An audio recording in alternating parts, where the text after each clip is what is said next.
हरीम शाह के बारे में मैं यही कहूँगा कि वो इसमें तो कोई शक नहीं, ब्राइट तो है वो। और एक काम उसने किया है कि मर्द हजरात जो बड़ी जल्दी फ्लर्ट करते थे खातून से, अब 3 बार सोचेंगे फ्लर्ट करने से या फिर तस्वीर बनवाने से गुरेज जरूर करेंगे। चलिए फ्लर्ट कर लिया जाए लेकिन तस्वीर से गुरेज करेंगे। पुराने पाकिस्तान और नए पाकिस्तान में आपने दोनों में बतौर गवर्नर सर्व किया है। The difference you see in both these Pakistan.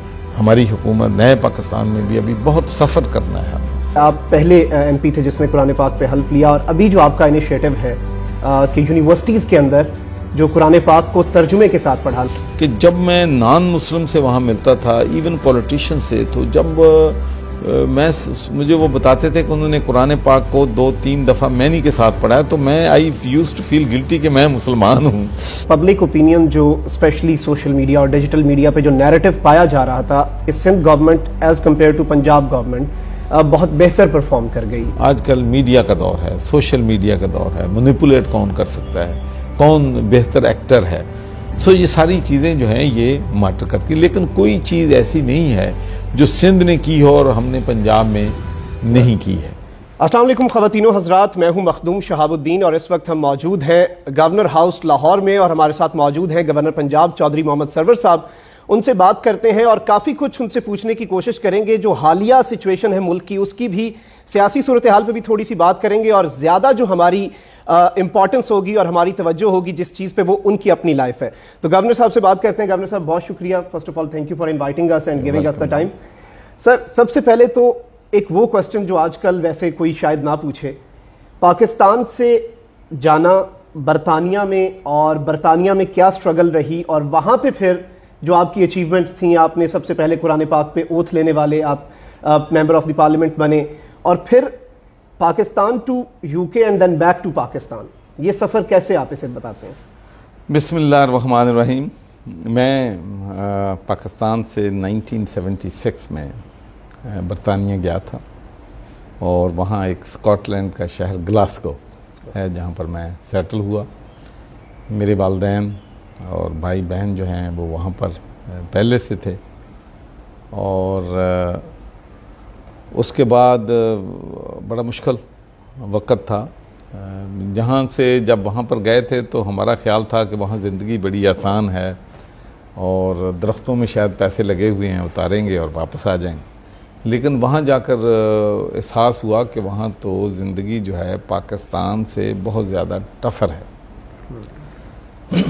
तो हम मेरे वालिद साहब उस वक्त डोर टू डोर बिज़नेस करते थे। डोर टू डोर बिज़नेस उसको ये कहते हैं कि आप जो दूर दूर इलाके हैं जी, वहाँ पर सूट केस में सामान ले जाते हैं, और फिर आप डोर करते हैं, फिर उनको ऑफ़र करते हैं चीज़ें। बहुत मुश्किल, और ख़ासकर सर्दियों में जब बर्फ़ पड़ रही हो, इतना सफ़र करके बस पे जाना, फिर वहाँ से फेरी लेके समुंदर क्रॉस करके दूसरी साइड पे जाना और वापस आना। तो मैंने अपने वालिद साहब का जब मैं देखता हूँ कि जितनी उन्होंने मेहनत की है, तो फिर मुझे अपनी मेहनत उनके मुकाबले में कोई मेहनत ही नहीं लगती। तो उस वक़्त हम काउंसिल के जो है ग्लासगो की, वो लार्जेस्ट जो है काउंसिल है इन यूरोप। तकरीबन 1 लाख मकान डिस्ट्रिक्ट काउंसिल वो करती थी, जो लोगों को उन्होंने किराए पे दिए हुए थे। तो हम भी काउंसिल के एक मकान में किराए पे रहते थे। तो मेरे भाई की किसी के साथ पार्टनरशिप में ग्रोसरी की दुकान थी, तो फिर मैंने अपना जो बिज़नेस का काम है वहाँ से शुरू किया। शेल्फ पैकिंग कैसे करनी है, टिल ऑपरेट कैसे करनी है, कस्टमर को कैसे सर्व करना है। फिर दूसरा ये भी है कि एक तो लैंग्वेज इंग्लिश लैंग्वेज है, which is our second language, बहुत बड़ा बैरियर आता है बैरियर आता है। फिर उसके बाद एक स्कॉटिश लैंग्वेज है, और स्कॉटिश के बाद फिर एक ग्लासवीजन लैंग्वेज है जो आम आदमी, स्कॉटिश एक्सेंट भी, इंग्लिश स्कॉटिश एक्सेंट भी है, वो भी अलग है। तो बहुत मुश्किल पेश आती थी जब वो चीज़ आके मांगते थे। कई दफ़ा ये भी होता था कि चीज़ पड़ी है हमारे पास, लेकिन चूँकि हमें समझ नहीं आती थी वो क्या कह रहे हैं, तो वो बता नहीं सकते थे। तो वहाँ से मैंने अपना सफ़र शुरू किया। लेकिन फिर वो बिज़नेस में इतनी बड़ी दुकान में कामयाबी नहीं हुई। 3 जो हमारी फैमिली है, जो हमारे पार्टनर थे, वो उससे नहीं अफोर्ड कर सकते। तो फिर मैंने मार्केटें लगानी शुरू कर दी। ये जो जुम्मा बाज़ार आपका यहाँ होता है इस तरह के से वीकली तो वीकली 2-3 दिन 4 दिन भी लगाते थे मुख्तलिफ जगहों पे। तो वहाँ भी कोई मतलब इतना कोई मुझे कामयाबी जो है वो नहीं हुई। तो बस इस तरीके से सफ़र शुरू किया। फिर एक दुकान, फिर दोबारा ग्रोसरी की दुकान बनाई और उसके बाद फिर अल्लाह के फजल करम से ग्रोसरी का जो है बड़े स्टोर बन गए। बड़े स्टोर के बाद फिर हम डिस्ट्रीब्यूशन जो है एक होलसेल वेयर हाउस बन गया। तो फिर बिज़नेस में अल्लाह ने बड़ी कामयाबी दी। तो उसके बाद फिर मैं पॉलिटिक्स में आया। सही। वैसे भी जब मैं वहाँ पर गया था बरतानिया में, तो उस वक़्त लेबर पार्टी चूँकि लेफ़्ट की जमात थी और इक्वालिटी पे यकीन करती थी, मज़दूरों की जमात थी, गरीब लोगों की जमात थी, तो इसलिए मेरी सोच उनके साथ मिलती थी। मेरा भी तल्लुक़ एक वर्किंग क्लास फैमिली से था। तो मैंने लेबर पार्टी को ज्वाइन किया, लेबर पार्टी को। लेकिन जब मैंने ज्वाइन किया उस वक्त ये मेरा कतई इरादा नहीं था कि मैं यहाँ इलेक्शन लड़ूंगा या कोई काउंसलर बनूंगा या MP बनूंगा। बिल्कुल दूर दूर तक इस तरह की नीयत नहीं थी। कोई मेरी जो थी नीयत नहीं थी। मैं बिज़नेस में हैप्पी था कि बिज़नेस चल रहा है और इंशाल्लाह बिज़नेस में और एक्सपांड करें। लेकिन अल्लाह की तरफ से कोई चीज़ें होती हैं। फिर मौका मिला तो मैं ग्लासगो सिटी काउंसलर बन गया और फिर 1997 में अल्लाह ताला ने मुझे बरतानिया का पहला मुसलमान member of parliament in the history of United kingdom, बहुत बड़ी एक अचीवमेंट है। बहुत अल्लाह ने बड़ी अचीवमेंट दी और उससे ओपन डोर हुई। दूसरे लोग भी इंस्पायर हुए और फिर बहुत से लोग काउंसिल्स में आए, पार्लियामेंट में आए। तो अब माशाल्लाह 15 मुसलमान जो हैं इस वक्त मेंबर ऑफ पार्लियामेंट हैं। और उसके बाद एक बड़ी एजाज़ की बात है कि मैंने कुरान पाक पे हल्फ लिया और वो कुरान पाक आज भी बरतानिया की पार्लियामेंट में माशाल्लाह मौजूद है। और इंशाल्लाह वो ट्रेडिशन आपसे शुरू हुआ कुरान पाक पे हल्फ उठाने का। तो वहाँ से फिर वापसी क्यों हुई, क्या सोच के हुई? और जिस तरह आपने कहा कि एक लेफ़्ट की जमात थी, तो आपके नज़रियात थे गरीब की बात होनी चाहिए, मज़दूर की बात होनी चाहिए। तो पाकिस्तान आए और यहाँ की सियासत में फिर क्या देखा आपने? देखें, वहाँ पर मैं जब ज़ियाउल हक साहब का मार्शल था तो उस वक़्त मैंने पीपल्स पार्टी और बेनज़ीर भुट्टो को सपोर्ट किया। वो एग्ज़ाइल में थी, जुल्फ़िकार अली भुट्टो को फांसी दे दी गई थी एंड आई फेल्ट अनजस्ट।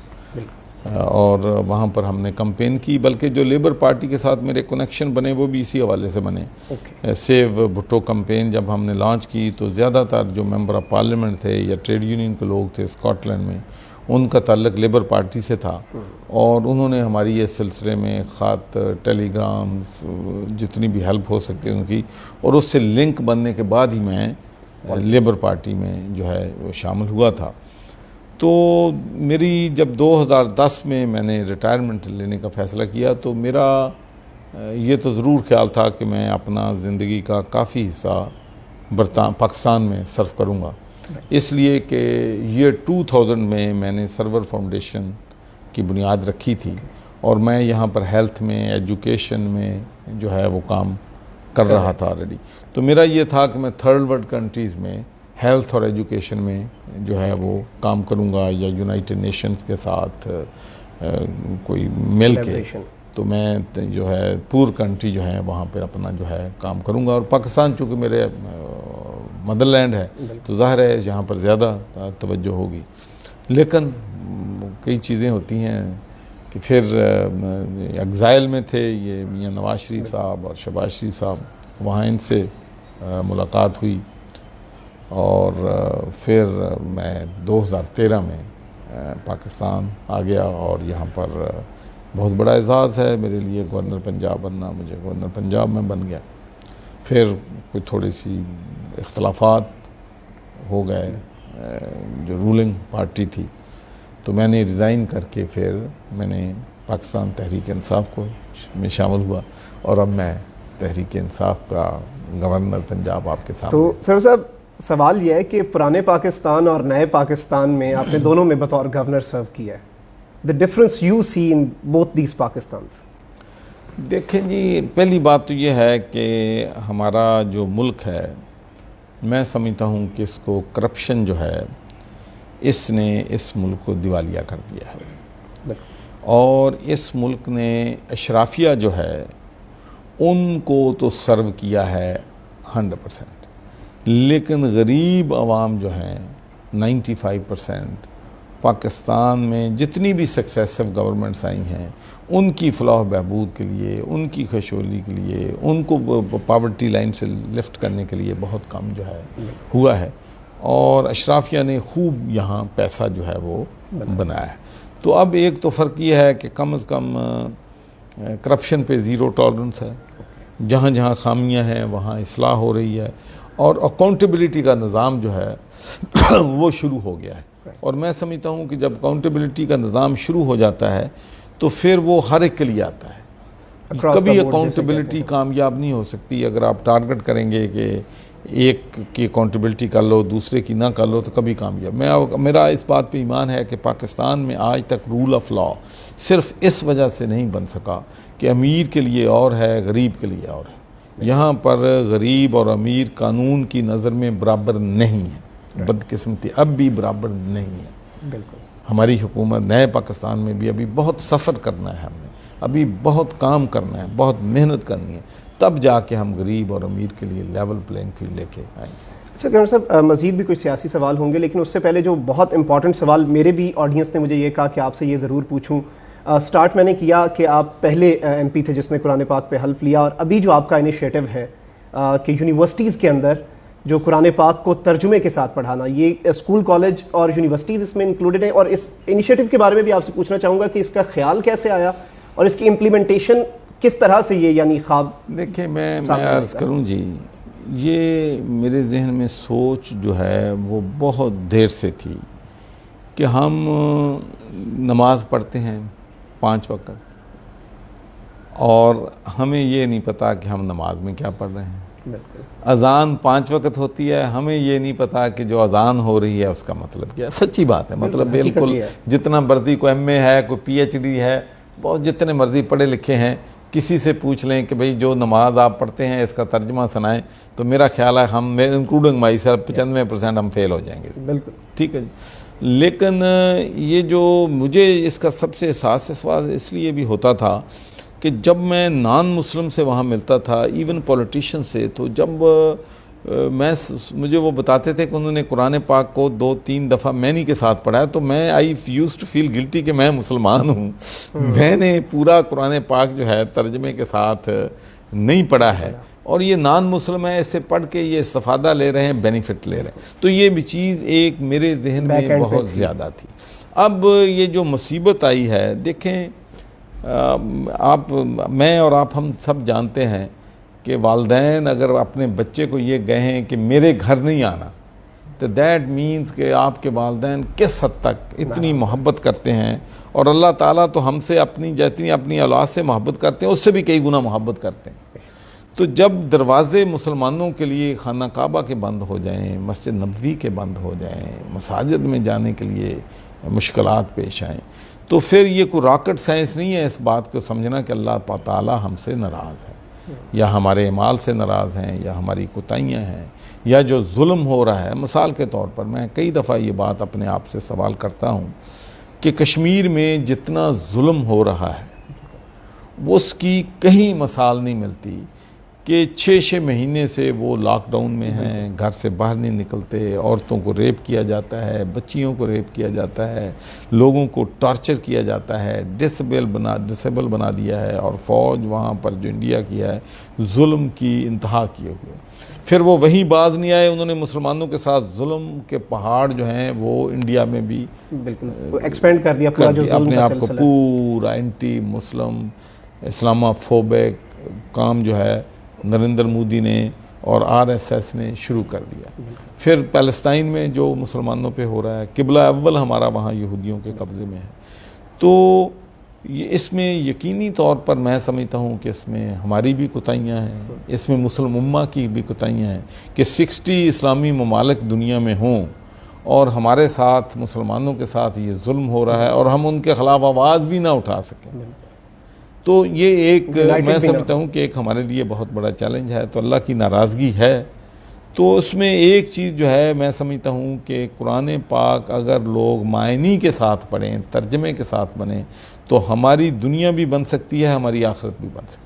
हम सब मुसलमान इस बात को यकीन करते हैं कि कुरान एक मुकम्मल ज़ाब्ता हयात है, इंसानों के लिए हदायत का है, और इसके आथर जो हैं अल्लाह सुब्हानहू तआला ख़ुद हैं।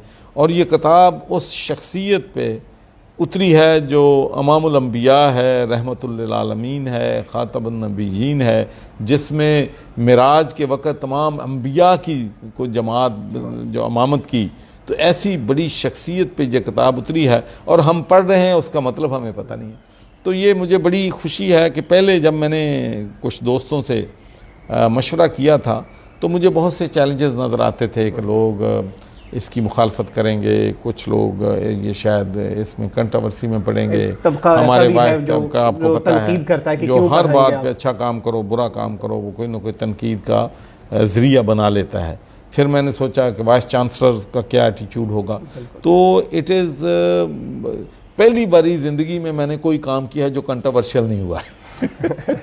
वरना मैं जितनी मर्जी को नेकी का काम करूँगा ना, कोई ना उसको कंट्रोवर्सी आ जाती है। तो मेरी ज़िंदगी का ये पहला है जो मैं समझता हूँ कि एक अच्छा फैसला है, और जिस पे कोई एक भी, ना किसी सेकुलर से, ना किसी लेफ्टी से, ना किसी सोशलिस्ट से, किसी से भी जो मैं तवक्को करता थी, किसी जगह से भी इसकी इतनी रेजिस्टेंस रेजिस्टेंस नहीं आई है। मैंने कहा कि वो लोग जो बहुत लिबरल माइंडेड हैं, अपने आप को सोशलिस्ट कहते हैं, मिलिटेंसी लेवल पे हैं, उन्होंने भी मुझे फ़ोन करके कहा है कि गवर्नर साहब ये फ़ैसला बहुत ठीक है। और 17 वाइस चांसलर यहाँ पर मैंने बुलाए थे डिस्कशन के लिए, एवरी वन ऑफ देम। बल्कि उनमें से हमारे पंजाब यूनिवर्सिटी के जो वाइस चांसलर हैं वो हंस पड़े और मुझे कहने लगे कि गवर्नर साहब हम तो इतनी देर से पढ़ा रहे हैं, हमारी ये बात सोच में नहीं आई कि ये भी हो सकता है। तो माशाल्लाह मैं समझता हूँ कि इससे बहुत इसके नतायज जो हैं बड़े पॉजिटिव हमारे मुल्क के लिए, हमारी कौम। तो इसे एज अ कंपल्सरी सब्जेक्ट मुस्लिम बिल्कुल इसमें इतना कंपल्सरी होगा कि जो बच्चे जिस तरीके से बाकी मज़ामीन का उन्हें 75% लेक्चर जो हैं अटेंड करने पड़ते हैं, कंपल्सरी होगी। अगर अटेंडेंस नहीं होगी तो जिस तरीके से दूसरे सब्जेक्ट अटेंड ना करने पे इम्तिहान नहीं दे सकते, ये भी अटेंड करने ना करने से इम्तिहान नहीं दे सकते। यानी कुरान पाक और जो तर्जुमे के साथ टीचिंग है यूनिवर्सिटी में इक्वल इंपॉर्टेंस दी जाएगी, इक्वल इंपॉर्टेंस दी जाएगी। और इसमें माशाल्लाह उसमें हम ये करेंगे कि we don't want to make it difficult for our children. हम बच्चों के लिए मुश्किलात में इजाफा नहीं करना चाहते, और दूसरा हम ये भी चाहते हैं कि जो हमारे नॉन मुस्लिम हैं वो इससे डिसएडवांटेज ना हो। बिल्कुल। और इसमें लेवल प्लेइंग फील्ड जो है हम उनके लिए भी रखना चाहते हैं। और इसमें हमारी अभी रिकमेंडेशन 10 को आएंगी। 7 वाइस चांसलर की मैंने एक कमेटी बनाई है जो 10 मई को अपनी रिकमेंडेशन देगी। और उसके बाद फिर 7 दिन तमाम दूसरे वाइस चांसलर और मजहबी जो हमारे लीडर्स हैं उनको भेजा जाएगा, फिर उनकी रिकमेंडेशन आएंगी। और इंशाल्लाह हमारा दिल मेरा है कहता कि 27वीं रमज़ान को जिस दिन पाकिस्तान बना था उसी दिन इंशाल्लाह हम इसको इम्प्लीमेंट करने का फ़ैसला जो है वो इंशाल्लाह करेंगे। और इसमें बिल्कुल ये नहीं मुश्किल बनाएंगे कि लोगों को ये कहें कि पूरा उनको कुरान अरबी आनी चाहिए, उसका तर्जमा आना चाहिए, उसका टेस्ट आना चाहिए। लेकिन उसमें बेसिक ज़रूर करेंगे कि मसलन जो हम 5 वक्त नमाज़ पढ़ते हैं तो उसके मैनी आने चाहिए, या जो छोटी छोटी हमारी आयात हैं, इस्लाम की जो कुल हैं या अल-असर है या दूसरी हैं, उन चीज़ों को बेसिक नॉलेज जो है वो उनके पास होना चाहिए। अच्छा गवर्नर साहब, अभी अगर लॉकडाउन की बात की जाए और ये जो अभी कोरोना वायरस का जो पेंडेमिक है इसकी बात की जाए, तो लॉकडाउन की सिचुएशन आगे की आप कैसे देख रहे हैं पंजाब में स्पेसिफिकली और पाकिस्तान एज अ होल? देखें जी, मैं ये बात समझता हूँ कि पाकिस्तान बल्कि पूरी दुनिया तारीख़ के मुश्किल तरीन वक़्त से हम गुज़र रहे हैं। एक तो अमीर ममालिक हैं, उनको तो सिर्फ़ इस बात की फ़िक्र है कि उन्होंने कोरोना को किस तरीके से निपटना है, लोग जो हैं उनको हस्पताल में कैसे कैटर करना है, उनके जो टेस्ट हैं मैक्सिमम टेस्ट कैपेसिटी कैसे लेके जानी है, हस्पताल की बेड्स जो है वो कितनी होनी है, उनका तो ये चैलेंज है। पाकिस्तान का और जो थर्ड वर्ल्ड कंट्रीज़ हैं, गरीब ममालिक हैं, हमारा चैलेंज जितना हमारा कोरोना चैलेंज है उससे बड़ा चैलेंज हमारा भूख है, गुर्बत है, बेरोज़गारी है। देखें, हुकूमत ने बहुत बड़ा फ़ैसला किया है कि 12,000 रुपया फ़ी ख़ानदान 1 करोड़ 20 लाख फैमिली को देने का ऐलान किया है। मुखय्यर हजरात बड़ी कोशिश कर रहे हैं कि लोगों को जो है राशन पैक्स जो हैं पहुँचाएँ, लोगों की मदद करें, ताकि मेरे नबी हजूर सल्लल्लाहु अलैहि वसल्लम ने जो फरमाया था कि वो शख्स मोमिन नहीं हो सकता जिसका पड़ोसी भूखा सोए। तो मैं समझता हूँ कि आज इस पे इम्प्लीमेंटेशन का वक्त जो है वो आ गया है। लेकिन अब सवाल ये पैदा होता है कि जो सोशल डिस्टेंसिंग है या एक दूसरे से मेल मिलाप है या घर में रहना है, इससे इस बीमारी का मुकाबला किया जा सकता है। तो अब एक ही चीज़ है कि हमें एक तो अपने रवैयों को, अपनी सोचों को, अपनी डेली जो हैबिट्स हैं उनको बदलना पड़ेगा कि जो हम रश पे जाते हैं, मिक्स गैदरिंग में जाते हैं, हमें अपने आप का ख्याल रखना पड़ेगा कि घर से जब निकलें तो हमें ये सोचना पड़ेगा बहैसियत नेशन कि मेरे घर से निकलने से मैं बाहर जाऊंगा, रश में जाऊंगा, वहाँ मैं एहतियाती तदाबीर इख्तियार नहीं करूँगा, मास्क नहीं पहनूँगा, तो मैं ये बीमारी अगर मुझे है तो किसी और को दे आऊँगा, अगर मुझे नहीं है तो किसी और से ले आऊँगा, और फिर मैं लव्ड वन जो मेरे सबसे ज़्यादा अजीज़ हैं, मेरी बीवी हैं, मेरे बच्चे हैं, मेरे भाई हैं, बहनें हैं, उनको भी मैं इस खौफनाक बीमारी में मुब्तला करूँगा। तो एक तो जो है रिस्पॉन्सिबिलिटी, ज़िम्मेदारी हर पाकिस्तानी सिटीज़न को अडाप्ट जो है करनी पड़ेगी। और फिर लॉकडाउन भी हमें बहुत स्मार्ट लॉकडाउन की तरफ जाना पड़ेगा। हमने 5-6 हफ्ते थे हमारे लोगों के बिजनेसेस बंद हैं, हमने एक दफ़ा 12,000 दे दिया, हम हर 2 महीने के बाद 12,000 देने की हमारा मुल्क इस कैपेसिटी में नहीं है। हमारी इकॉनमी, हमारी मईशत जो है वो बिल्कुल बहुत ज़्यादा मुश्किल में है। शायद मेरा ख्याल है कि बहसीत कौम हम उसका अंदाज़ा नहीं कर रहे कि जितना मुश्किल वक्त हमारी नेशन पे आने वाला। तो उसके लिए हमें इस तरफ जाना है कि एक तो ज़िम्मेदारी का सबूत देना है, दूसरा मेरी राय ये है और मैंने हुकूमत से शेयर भी की है कि हमें अब रोटेशन में, मिसाल के तौर पर टेक्सटाइल की हैं कंपनियां हैं, या हमारी जो फर्नीचर की दुकानें हैं, किराने की दुकानें हैं, दूसरी चीज़ें हैं, या शॉपिंग सेंटर्स हमारे हैं, तो हमें ये करना चाहिए कि उनको हम या तो 3 हिस्सों में तकसीम कर दें कि एक तरह की टेक्सटाइल जो है या एक तरह की जो शॉप्स हैं वो 2 दिन खुल जाएं, फिर दूसरी तरह खुल जाएं, ताकि लोगों का जो रोज़गार जो है, लोगों का जो सर्कल है वो भी चलता रहे और कोरोना भी जिस स्पीड से फैलने का ख़तरा है वो ना फैले। और उसके बाद हमारे उलमाए कराम ने एक बहुत बड़ी रिस्पॉन्सिबिलिटी ली थी और उन्होंने कहा था कि हम जो 20 नुकात पे एग्री किया है उस पे अमल करेंगे। मेजॉरिटी तो उस पे अमल कर रही है, लेकिन ऐसी मसाजिद हैं यहाँ इस पर अमल नहीं हो रहा है, जिसके बहुत ही भयानक कंसिक्वेंसेस जो हैं हमारे मुल्क के लिए हो सकते हैं, हमारे मुल्क के लोगों के लिए हो सकते हैं। तो मैं समझता हूँ कि इसमें हमें बहुत ही ये इतना आसान नहीं है कि लॉकडाउन कर दो, या हाँ ये पॉसिबल था अगर हमारे पास 1 लाख लोगों के टेस्ट डेली करने की कैपेसिटी होती और हमारे पास अस्पताल बेड्स में गुंजाइश होती, तो फिर मैं यकीनी तौर पर इस बात के हक़ में होता कि 3-4 हफ्ते की मुसीबत बर्दाश्त कर लो और उसके बाद फिर जब पीक से चीज़ें नीचे की तरफ आने शुरू होती तो हम उसको ओपन कर देते। लेकिन हमारी ये कैपेसिटी नहीं है। हम पंजाब में टोटल 75,000 लोगों के टेस्ट कर सके हैं, 120 मिलियन पीपल, और आप देख लें कि कितनी कम। तो इन हालात में हमें बहुत ही सोच बचौर के साथ, बहुत श्रूड तरीके से हमें लॉकडाउन भी करना है। इसको हमने स्मार्ट लॉकडाउन का लफ्ज़ इसको या कह लें, जैसे कि दुनिया कर रही है, तो फिर ही जाके हम इस मुसीबत से निजात पा सकें। डॉक्टर साहब, एक और सवाल ये है कि सिंध की अगर हम बात करें, एक पब्लिक ओपिनियन जो स्पेशली सोशल मीडिया और डिजिटल मीडिया पे जो नैरेटिव पाया जा रहा था, अब आके कुछ उसमें कमी हुई है, लेकिन पहले ये पाया जा रहा था कि Sindh government as compare to Punjab government बहुत बेहतर परफॉर्म कर गई इन तमाम तर चीज़ों में। उसे आप कैसे देखते हैं? मैं अर्ज़ करूँ जी, एक होती है आप अपने आप को मीडिया के सामने सेल कैसे करते हैं। ये आजकल हम लाइक करें या ना करें, आजकल मीडिया का दौर है, सोशल मीडिया का दौर है, मैनिपुलेट कौन कर सकता है, कौन बेहतर एक्टर है। सो ये सारी चीज़ें जो हैं ये मैटर करती हैं, लेकिन कोई चीज़ ऐसी नहीं है जो सिंध ने की हो और हमने पंजाब में नहीं की है। मेरा ख्याल कोई, अगर आप देखें शॉप से जितनी घंटे वो वहाँ खोलती हैं उतनी हमारे खोलती हैं, जो इंडस्ट्री उनकी खुली है हमारी खुली है, जो उनकी इंडस्ट्री बंद है हाँ हमारी बंद है। तो मैं समझता हूँ कि तमाम सूबे जो हैं इसमें तकरीबन सेम पॉलिसीज़ सब की हैं, और अब सब हम ये लोग समझते हैं कि 5-6 देखें ना, ये तो अगर तो हो ना कि 2 हफ्ते की जंग, तो फिर तो मुकम्मल लॉकडाउन होना चाहिए, फिर तो कोई रॉकेट साइंस में है, समझने वाली बात नहीं है कि करें।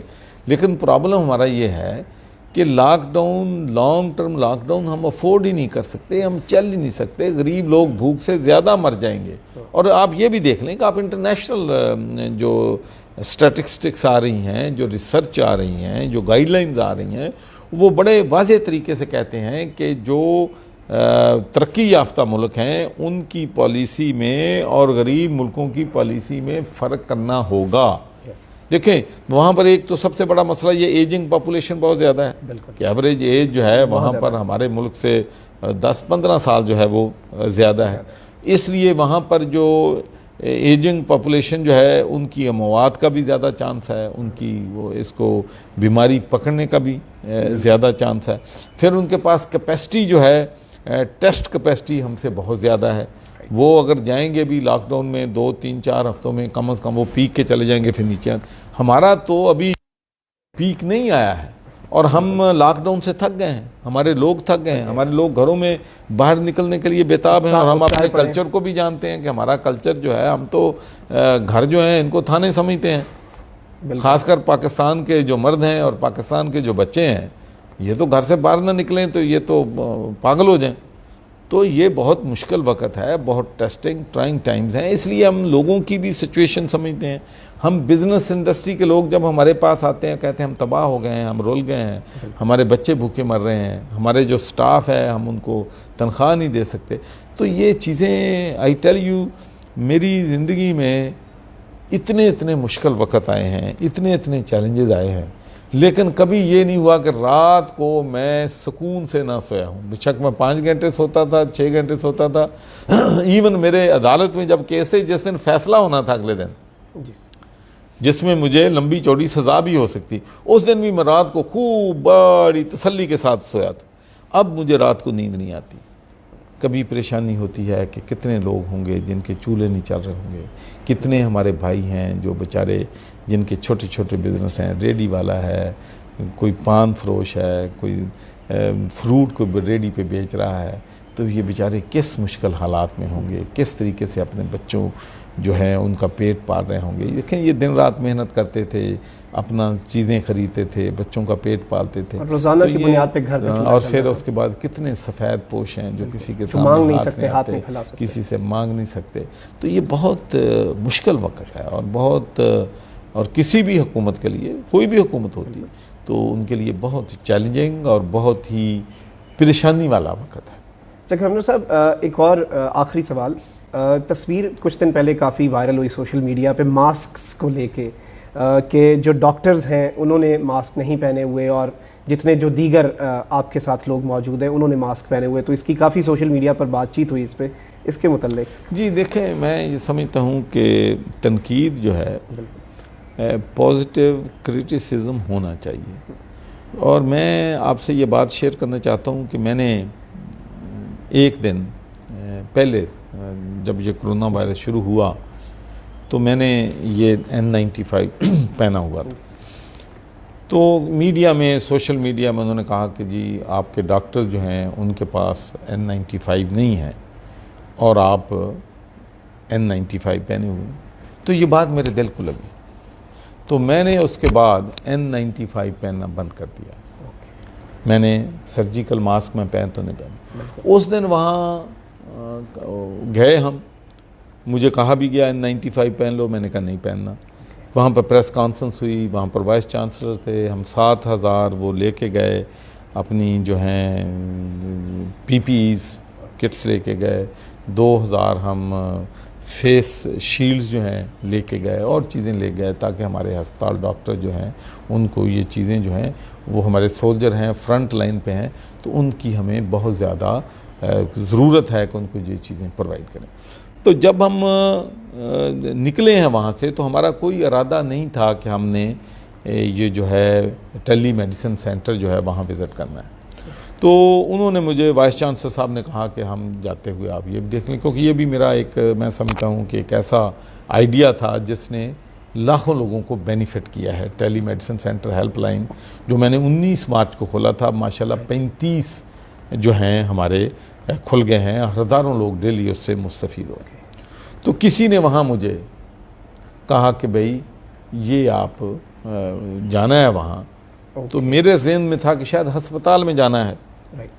तो वहाँ पर जो बच्चियाँ हमारी डॉक्टर्स थीं वो वहाँ पर हस्पताल में नहीं थी, वो टेली मेडिसिन सेंटर हेल्पलाइन में थी। ठीक है, तो वो हॉस्पिटल ड्यूटी वाले थे ही नहीं जो सोशल वो मीडिया हस्पताल ड्यूटी वाले नहीं थे। बहुत शुक्रिया गवर्नर साहब, आपके वक्त का, आपने वक्त दिया।